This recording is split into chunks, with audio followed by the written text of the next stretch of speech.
नमस्कार दोस्तों, exams exclusive में आपका बहुत बहुत स्वागत है। और जैसा कि आप जानते हैं, हमारी इस सीरीज़ का नाम है INA, instant news analysis. Friends, हम यहाँ पे इम्पोर्टेंट आर्टिकल डिस्कस करते हैं यूपीएससी एस्पिरेंट के लिए। तो चलिए आज का आर्टिकल शुरू करते हैं। फ्रेंड्स, आज का हमारा आर्टिकल है did SARS CoV-2 begin from a lab. अब इस टॉपिक को आप कोविड से रिलेट करेंगे, यानी कि हेल्थ से रिलेट कर लीजिए, है ना। उसके अलावा साइंस एंड टेक से रिलेट कर लीजिए। मतलब बहुत सारे टॉपिक मिसलिनियस बोल सकते हैं आप इसको, ठीक है। और ये पोर्शन है किसका? एडिटोरियल का, ठीक है। बिल्कुल छोटा सा एडिटोरियल था। सो फ्रेंड, सभी जानते होंगे SARS है क्या, है ना। क्योंकि हमने आज से करीबन एक महीने पहले डिस्कस किया था कि क्या जो कोरोना वायरस है वो as a bio weapon use किया गया चाइना के द्वारा, है ना। और उसमें एक इंस्टीट्यूट का नाम हमने लिया था WIV, Wuhan institute of virology, जो वुहान में है ना।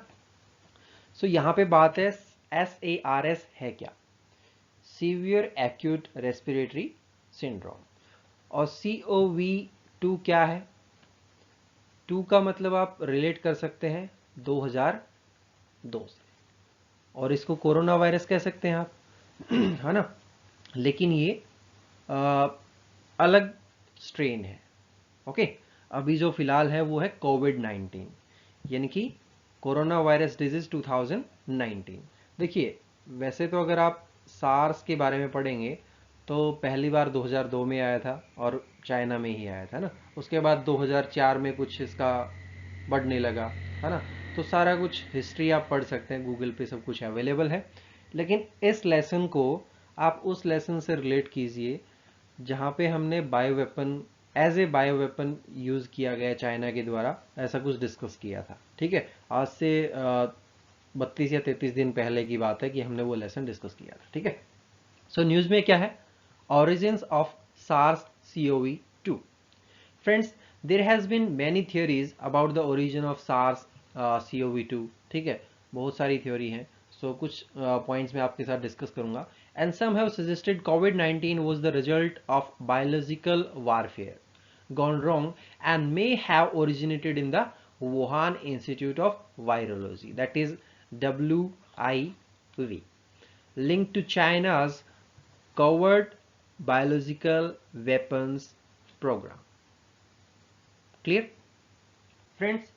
अब देखिए, जो नोवल कोरोना वायरस है, novel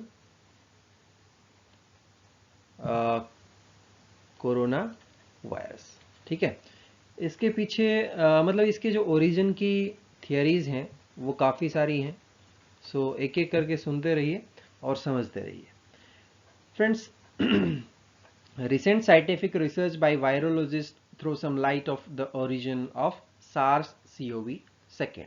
And based on the study of the available genome sequence data of the novel coronavirus, the study, अब उस स्टडी के अंदर क्या है? The proximal origin of SARS-CoV-2 notes that the virus sequence was 96% identical at the whole genome level to a bat coronavirus, and rules out laboratory manipulation of a related SARS-CoV like coronavirus. Friends, अब यहाँ पे दो possible origin of virus हो सकते हैं। दोनों ही natural selection से relate करेंगे, ठीक है। सो पहला होगा natural selection in animal, natural selection in animal host before zoonotic transfer. Zoonotic transfer क्या होता है? ये भी हमने डिस्कस किया था वहाँ पे, ठीक है। कमेंट्स के द्वारा बताइए किसी को ध्यान है तो। अगर नहीं ध्यान है तो उस लेसन को रेफर कीजिए, उसका जो लिंक है वो डिस्क्रिप्शन बॉक्स के अंदर अवेलेबल है, ओके। उसके अलावा दूसरा, अगर नेचुरल सिलेक्शन की हम बात करें, second natural selection in humans following genetic transfer. ठीक है, क्लियर। ये दो पॉसिबल ओरिजिन ऑफ वायरस हो सकते हैं। ठीक है, and friends, despite indication of the origin being natural, the source animal still remain a mystery. क्योंकि देखिए बहुत सारी थ्योरीज में ऐसा कुछ सामने आया कि पेंगुइन से रिलेट करता है ना, जो एक छोटा सा पक्षी होता है ना, और समुद्र के किनारे पाया जाता है।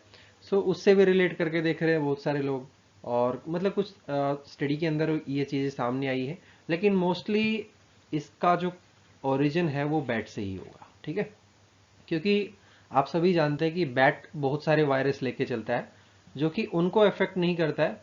क्यों नहीं करता है, वो चीज़ भी मैंने उसी लेसन में डिस्कस की थी। ठीक है, कोविड के 3-4 लेसन हम ले चुके हैं, लेकिन मोस्ट ऑफ द डिटेल आपको जो बायो वेपन वाला जो सेक्शन है, मतलब जो लेसन है, जो आज से 32-33 दिन पहले डिस्कस किया था हमने, उसमें आपको मिल जाएगा, और उसका जो लिंक है वो डिस्क्रिप्शन बॉक्स के अंदर अवेलेबल है। ओके, सो फ्रेंड, अब कुछ कंसर्न भी होगा, क्योंकि देखिए इतना बड़ा पेंडेमिक बन गया, मतलब महामारी बन गई ये सारी चीज़ें।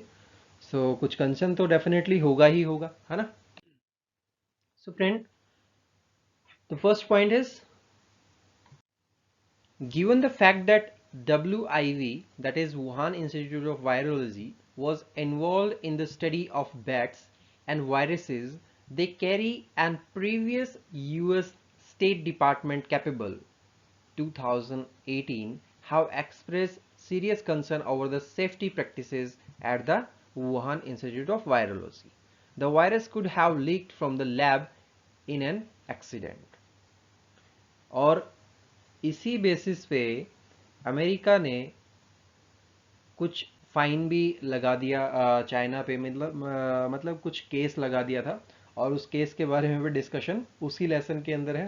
तो लिंक पे क्लिक करके उस लेसन को फटाक से देख लीजिए, क्योंकि दोनों के दोनों जो लेसन है वो कोरिलेट कर रहे हैं। Okay, next point is, Chinese government secrecy and putting in place new rules that require research on the origin of vetid have raised more doubts. देखिए आप न्यूज़ देखते रहते होंगे, और उसमें बहुत सारी स्टोरीज आती रहती हैं कि ऐसा है वैसा है, लेकिन अभी तक कुछ भी आप ये नहीं कह सकते हैं कि यही चीज़ है। ठीक है, जस्ट अजम्पशन लगाई जा रही है कि ऐसा हो सकता है, मे बी चाइना ने as a bio weapon use कर लिया हो, मे बी एक्सीडेंटली लीक हो गया हो, जानबूझ के लीक किया हो, या फिर कोई और भी रीजन हो सकते हैं ना। पूरी स्टडी जब निकल के आएगी, कुछ रिसर्च सामने आएगी, तो पता लग जाएगा। Friends, there is no evidence to prove और डिसप्रूव द लैब लीक। ठीक है, वो चीज़ मैं आपको बता चुका हूँ। अभी ऐसा कोई आप कह नहीं सकते कि लैब से लीक हुआ है, ऐसा भी नहीं कह सकते कि नहीं हुआ है। ओके, सो आई होप ये लेसन आपको अच्छा लगा होगा, है ना। तो लेसन अच्छा लगने से बात नहीं बनती, जो इससे रिलेटेड लेसन है उसको भी देख लीजिए, क्योंकि क्वेश्चन कहीं से भी घुमा फिरा के आ सकता है। Okay, so that's all from this lesson. Thanks for watching this. Thank you very much and have an awesome day.